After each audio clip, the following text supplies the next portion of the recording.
أما بعد فأعوذ بالله من الشيطان الرجيم. بسم الله الرحمن الرحيم. قل هو الله أحد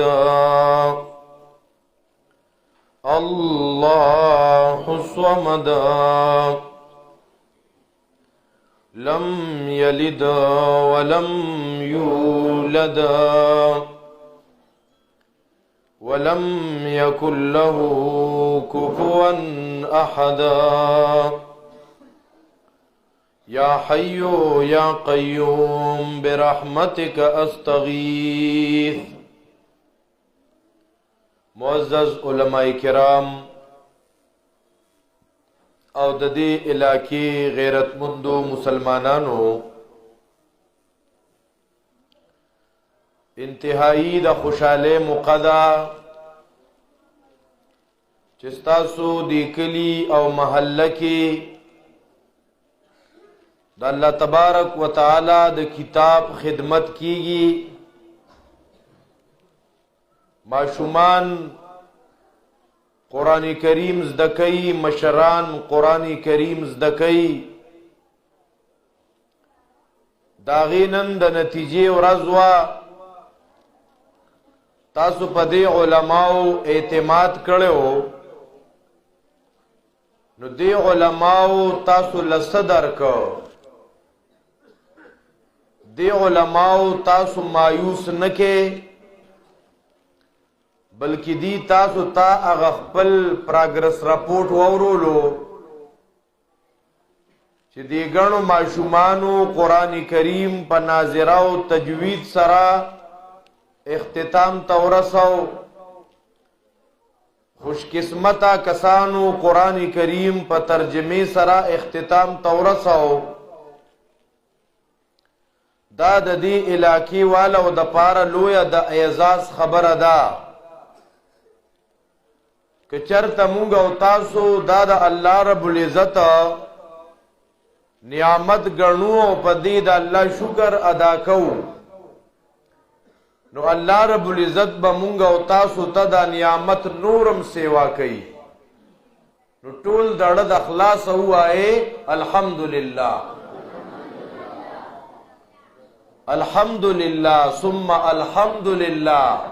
الله دې داسې حق پرست علما طلبا په قرآن او په دین او په توحید مین مسلمانان نورم سیوا کی. او دا هغه درویشان ملنګان علماء کرام دي چې نه د دې په زړونو کې د کرسۍ څه تمه ده، نه د اقتدار څه تمه ده، نه د هغې دپاره څه منډې تړلې دي، او هم په دې کې اطمینان دی. سړی د الله د رضا د پاره محنت کوي. محترم تاسو د ډیر وخت نه بیانات واورید، د هغه بیاناتو خلاصه دا وا چې قرآن کریم دای ختمونه دي، دا قرآن عظیم الشان کتاب دی. چې د دې دا دونه تقریرونه بیانونه مونږ واورید،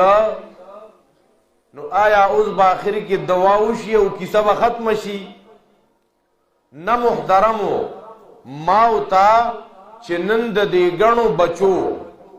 څونه ښایسته منظر دی، تاسو دې بچو ته وګورئ څونه یو ښایسته پر رونق ماحول جوړ شوی، دا ګلونه ځلیږي. نو اے محترمو، مونږ او تاسو راغلی یو، نو د ځان سره به څه وړو؟ زما ذهن کې خبر رااله چې خبره د څه نه شروع کړو. د قرآن شان زمون علماء بیان کا، د دې حفاظ کرام مقام علماء بیان کا، د دې امامانو مقام مونږ او تاسو ته مخې ته راغی. دا ټول قرآن کریم چې دې محترمو زمون مشایخ وی د دې نچوړ، د دې لب لباب، د دې خلاصہ درې خبرې دي. بس دا درې خبرې به یادوم. ورخه بیان میرا مختصر کو. حالکه زما ګینټه ټیم دی د بیان تاسو بستلی شوي نو زه ستاسو لحاظ ساتما خو هر یو ملګری کشر مشر دا واده به را سره کوي چې دا درې خبرې به یادو د علماو ته نه دي ته یادې دي د چا چا را سره دا کلک عزم دی دا درې خبرې به یادو عمل کې به راولو خلکو ته به مذاکریم کوه د قرآن ختمو دا قرآن کریم مونږ نه څه غواړي یوه خبره د قرآن کریم د الله تبارک وتعالی حق پیژندل او د الله حق ادا کول دا یوه خبره شوه یو خبره څه شوه محترمو تاسو هم ستړي شوي نو د الله تبارک وتعالی حق پیژندل او د الله دا حق ادایگی کول د الله تبارک وتعالی حق څه دی قرآن کریم کې په ګڼو آیتونو کې په ګڼو سورتونو کې د الله حقونه مونږ ته ښودلي شوي دي د الله رب العزت حق دا دی بندگی به یوازې د الله کوه د بل چا بندگی به نه کوه ایاک نعبد و ایاک نستعین دا مونږ د هر مس په هر رکعت کې موایو یا الله بندگی یوازې مونږ تعالی کوو د بل چا بندگی نه کوه ایاک نعبدو یا الله مونږه محتاجی یوازې تا ته کوو د بل چا محتاجی نه کوو نو یو حق د الله دا دی بندگی به یوازې د الله کوو غلامی به یوازې د الله کوو دا سر به یوازې الله لکه ته کوو دا د دې قرآن کریم اهم یو خبره شوه دا سر به یوازې چاته کته کوو که سلام کوو که نه مشر تا پیر صاحب تا مرشد صاحب تا استاد صاحب تا هم به سر ټیټې نه کوو مخامخ په مخامخ ملاوېدل بعضې خلک دا سر داسې راکته کي که نه دې ته ادب وایي دې ته تعظیم وایي نه جی نا وہی سر میرا ناواقفی سجدہ نہیں مگر اس میں عیب یہ ہے کہ یہ ہر جگہ جھکتا نہیں دا سر با یوازی اللہ لکا تکیگی دا با دا اللہ نا علاوہ نا جواندو تا کا تکیگی نا مڑو تا نا قبرونو تا نا خزو تا او نا خزو تا سنگا اللہ اکبر که پا دیو خبر غلی غنتا شوئے بندگی با یوازی دا اللہ کو نظر و نیاز با یوازی دا اللہ پا نوم باندے ورکوا دارنگی مال با یوازی دا اللہ پا نوم باندے ورکوا دا بلچا پا نوم با نظر و نیاز نورکوا را مدد چچغی با یوازی اللہ لوہو بلچا تبا را مدد چچغی نوہو پکار با یوازی اللہ لکو دارنگی بیا دا اللہ دا حق چی دی نو دا بگوری بل چاہتا نور کو ہا اے محترمو دا گڑے دا سی پا منڈا منڈا تیری کی دا تاسو دلتا دیزے کسے چل کرے کر اللہ اکبر کبیرہ دا سورت مجادلہ چی دا کنا یو زنانا راغلے دا نبی علیہ السلام نا تپوس کئی تاسو ډیر توجه سره ناسئ نو دا اهم خبرې الله ماته ذهن ته راولي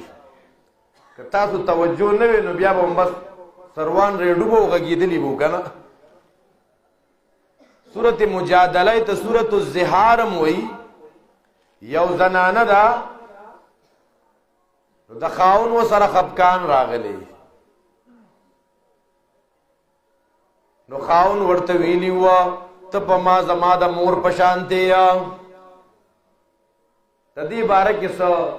تفصیل نو نازل شوی مخکې نه دا زنانه راغلی نو نبی علیہ السلام نه تپوس کوي نبی علیہ السلام وی مخکې نه ترتیب دا دی چې کم خاون بیبي ته داسې خبره وکړي نو بس دا د طلاق نم زیات حرام به خلکو ګڼلو نبی علیہ السلام وتوی ما ته خو خبره معلومه نه ده نبی علیہ السلام ته خو د غیب علم نو کړه ترتیب مخکې نه را روان دی نو دا زنانه ورته وایي ای د الله رسوله زما ویښته سپین شو زما غاښونه ووته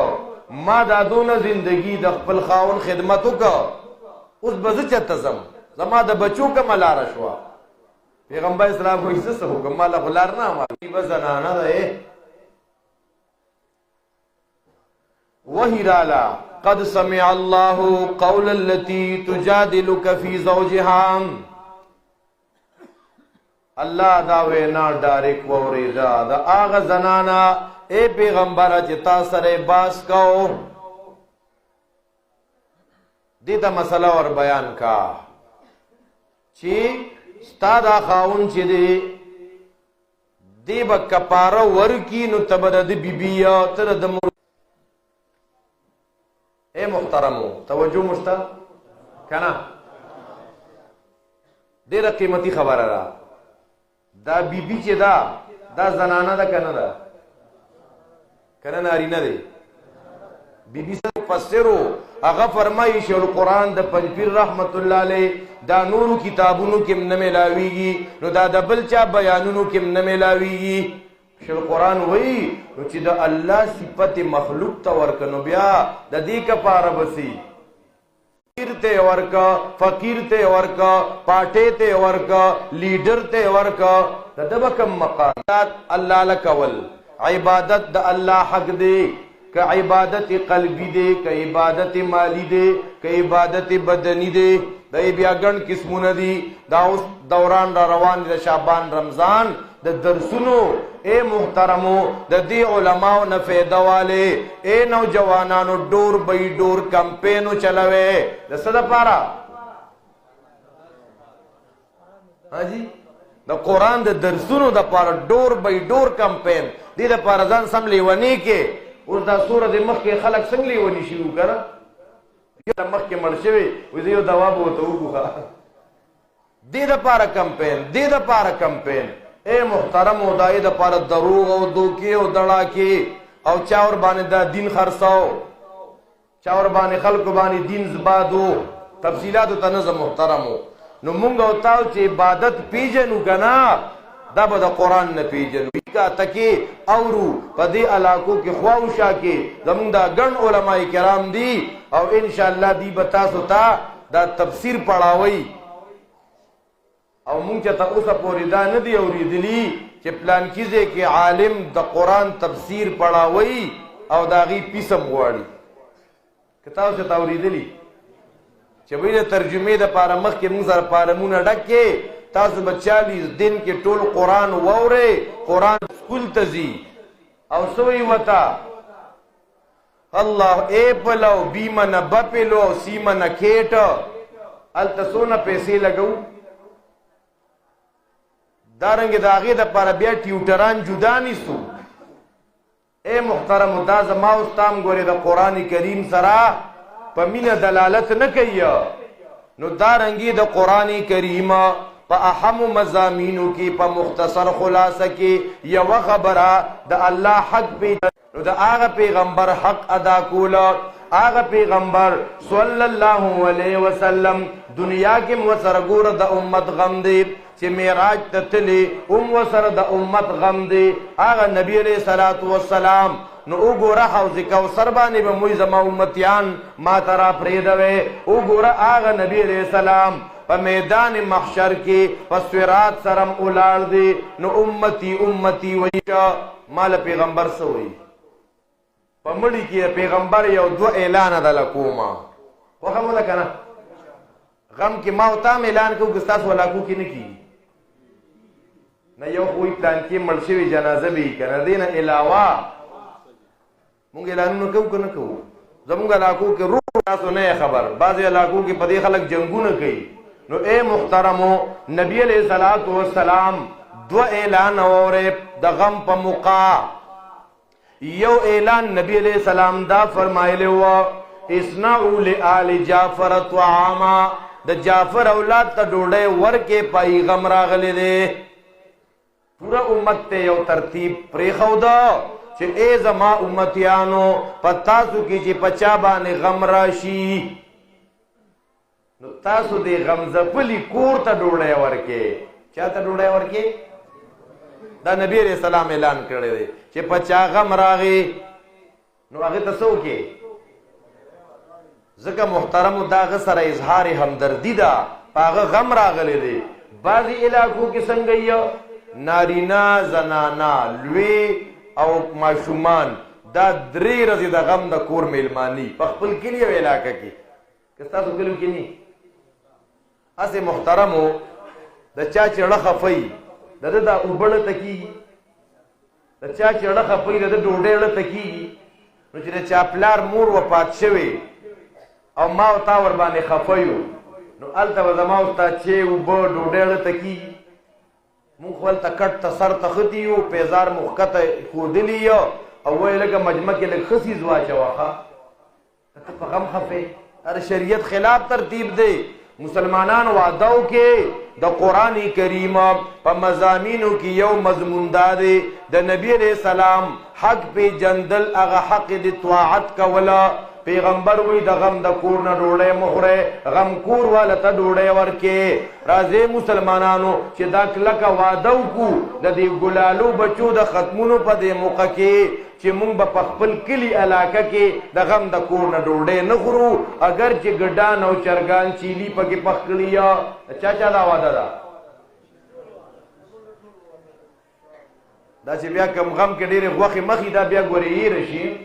ځکه دې بعد پکې دا لاس داسې غونته اوچت کړ. اے محترمو، نبی علیہ الصلوۃ والسلام ملګري تابعدار ملګري مخلصین ملګري هغه وی 50 کاله مخکې مې نیکه مړ شوی وه او د هغه قبر هغه وخت کې زما ترونو پوخ کړی وه. اوس به څه کوو؟ د شریعت مسله څه ده چې ستا په کوم کور کې اختیارات چلیږي که نه، نو هغه قبرونه به کچه کول پکاري. ښه هغه قبرونه به څه کول پکاري؟ د خپل خاندان سره به مشوره کوو چې دا د شریعت خلاف دی، دا قبره چې په دې ماربل او چپس او سیمنټ دی دا به کچه کوو. احادیثو کې راځي قبر به دونه اوچتي د یو لیش برابر چې څونه خوره ترې راوتې وه نو هغه عمره خوره سیوایي خورې او سیوایي آبادیانې نه. د نبی علیہ السلام حق د قرآن وی اطیعوا الله واطیعوا الرسول. کله قرآن کې الله فرمایي قل ان کنتم تحبون الله فاتبعوني يحببكم الله. مې 3 خبرې به کوو که نه. یو خبره څه شوه؟ د الله حق ادا کوله په عبادت سره. دویم د پیغمبر حق ادا کوله په طاعت سره. 2 خبرې شوې. ووایئ شاباس، واړه م ووایئ مشران م ووایئ، علما نه. د قرآن یو مضمون اهم سو په خلاصه کې دویم او دریم محترمو د الله د مخلوق حق ادا کول په خدمت سره. څنګه محترمو؟ کوشش دا پکای چې د بل چا خدمت کې وخت تیر کو. اے محترمو د مور پلار خدمت، د گاونډیانو خدمت دا خو لا ډېره لویه خبره ده. احادیثو مبارکو کې راځي یو سړی دی یو منټ د سپي خدمت کړی دی، پیغمبر وی ګوره د سپي په خدمت جنت ته لاړو. صحیح احادیثو کې دی، صحیح بخاري کې حدیث دی. یو سړی د سپي په خدمت باندې او کنه خدمت ته به دا ګورو چې زه به الیکشن ته ودرېږم نو بیا به خدمت کوم. زه په دې فلسفه نه پوهېږم آیا دا خدمت د الیکشن نه بغیر کیږي او کنه؟ په الیکشن چې ته دا کروڑها روپۍ لګې نو دا داسې په غربا ولګوه که نه، دعا به درته کوي الله اکبر کبیره. داسې نه چې ما او تام په دې تمه یو چې زه به ودرېږم، سیټ به راکوي، MLA به جوړېږم، MPA به جوړېږم. اخو بلا مسلې شوې محترمو. اب ته څنګه خدمت کې بیا دغه رنګې د الله د رضا دپاره د الله د بندګانو خدمت کوله. نو 3 خبرې شوې. کمې کمې یو پیره دوهراو کې شاباس. د الله حق ادا کول پس سره په عبادت سره. دویم او دریم ماشاءالله ماشاءالله دا سورۃ الاخلاص چې دی په دې کې هم د الله حق ذکر شوی چې الله یکی یو دی. الله رب العزت سره څوک شریک نشتا، ته ورسره څوک شریک ونه ګرځې. نبی علیہ السلام ته الله وی محبوبه اعلان وکا، دا مسله خلکو ته بیان کا، ورته وی اوایا اوایا اوایا دا مسله اوایا. معلومیږي چې پیغمبر ته امر شوی مسله ډیره سخته ده. مسله څه ده؟ دا داسې مسله ده ګوره دا خپل پردي کوي او پردي خپل کوي. دا داسې مسله ده وګوره ابو لهب پردیشه، وګوره ابو طالب پردیشه، نو وګوره سیدنا بلال رضی الله عنه هغه څونه خپل شه په نبی علیہ السلام خپل سر ورکولو ته تیار. وګوره صہیب رومی خپل شه، وګوره د کم کم زین ملنګان درویشان راغلی دي د نبی علیہ السلام خپلوانو ګرځیدا. دا داسې مسله ده، اهمه مسله ده چې هغه توحید مسله ده. سورۃ الاخلاص کې کومه مسله ده؟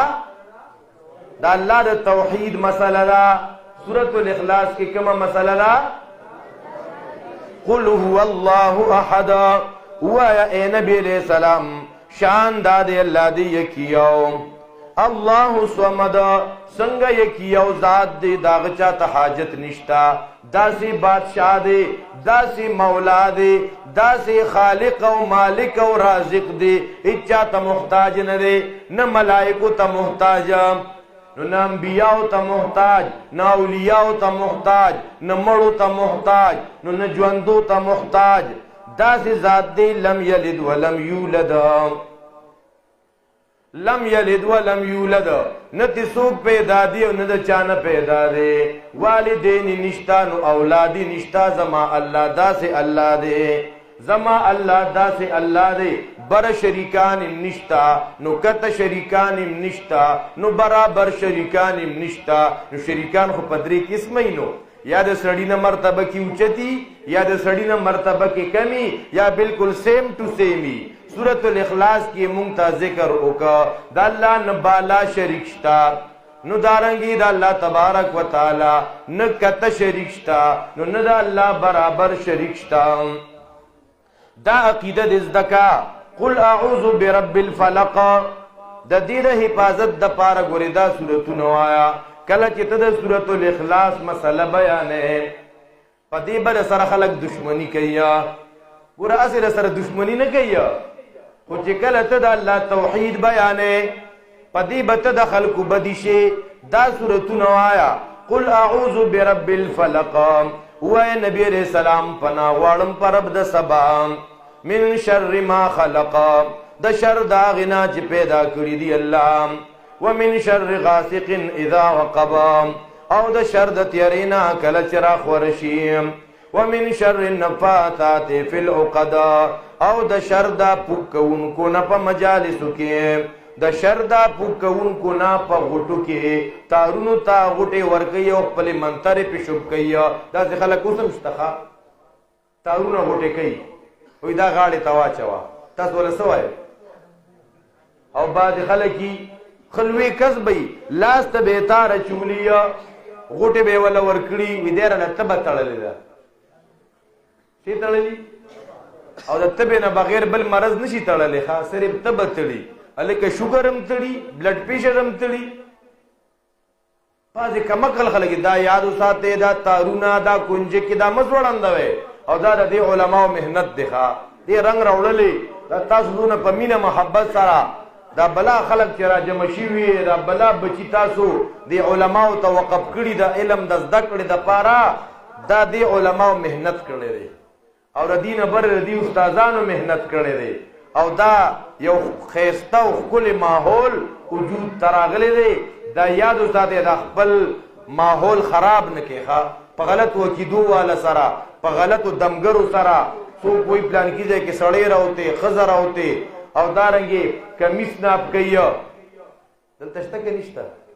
کمیس پالیشتو کوي نشته؟ ماشاءالله ماشاءالله. دغه خلک تباه برباد شو. د زنانو کمیسونه یې راغستي، وایي د زنانه مې دا طبیعت هر وخت دروند دروندي، وایي دغلته یو پیر راوتې دی، هغه وایي ته کمیس راوړه چې ناپ یې کړمه، نو غم چې کمیس ناپ کوي نو بیا خپلو ملګرو کې لګیایي، وایي د ده دا زنانه خو دونه غټه میغه دونه غټ کمیس یې راوړلی و، دا خندنې راپسې کوي بیا. الله اکبر. خلکو نه حیا ختمه شي، عقیده سمه نه نو بیا ګوره څونه شرمېده. ومن شر حاسد اذا حسد، د شر د حسد کوونکي نه کله چې حسد ښکاره کوي.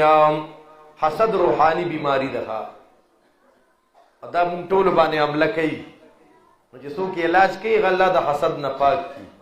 او چې څوک علاج نه کوي هغه د حسد یو غټ بوډي شي ښه که منو په خپل میز کې حسد وګوره دی داسې جوړه چولې ده نو له هم کسی سے کم نہیں دی داسې کالی پتری چولی دی هم کسی سے کم نہیں بیا حسد سره سیالیم بیانو انسانانو نہیں کوم بچو چې قرآن کریم یا مشرانو په ترجمه سره اختتام ته رسول غیته مبارکباد په دې علاقه کې مولانا حضرت سید صاحب چې دا زموږ یو ډیر مخلص او مرګری دی او ډیر مهنت کوي الله تبارک وتعالى دې تم په جون کې برکت واچي او د دې علاقې سونه زموږ د علما مشایخ متممین مدرسین دي الله دې په عمرونو کې برکت واچي زه د علاقې ته چرادن نشم تاسو د مسجد ترالم د دې علاقې زموږ یو ډیر پخوانی دوه مرګري یو مولانا نسیم صاحب رحمت الله علیه تاسو کې به څوک پیژنئ یا نه خو دې علاقه کې پاتې کېده خواوشا کې نو پات شوی اوسه ضیاء الله صاحب مولانا ضیاء الله صاحب او دویم مولانا نسیم صاحب حفظه الله زه چې رالم ما مولانا صاحب ته مې دا سړی راته دې تندي کې مولانا نسیم صاحب غونته رګونه ښکاري وایي دا د هغې نو هغه له به هم دعا کوو چې الله والا صحت کامله عاجله نصیب کړي ځکه چې الله تبارک وتعالی ته په کائنات کې څه ناممکن شته نه او موږ ته الله حکم کوي چې لا تقنطوا مایوس نشئ نو په اخلاص سره به بیمارانو دپاره دعا کیږي زموږ مولانا نسیم صاحب دی د هغې دپاره دارنګې نور دی حاضره مجمع کې د چا شرعي حاجات دي الله تبارک وتعالی تاسو په دې خدمونو په دې اجتماع په دې پروګرام خوشحاله کي او که څه لږ ډېر وخت هغه سیوا لګېدلي په دې هم خوشحاله شئ که تاسو دپاره له 20 منټه بیان او اجتماع اوږده شوي که نه په دې د علماو شکر ادا کې سپیمو باندې ځان ته نارنج منه چوړ کوئ بعضې خلک دا وګوره 15 منټه په ټیم ور وړېده دا د کې څه ناسه مرضونه یي ښه دا یاد وساتئ که تاسو حقیقت ګورئ که نه د کې به څه جراثیمي هلکه په دې خوشحاله شه د موز وخت نه دی ختم شوی موز کېږي 15 منټه اجتماع اوږده وشوه نو ستا جولې کې لږ ډېر خیر ور پرېوتو اقول قولي هذا استغفر الله لي ولكم ولسائر المسلمين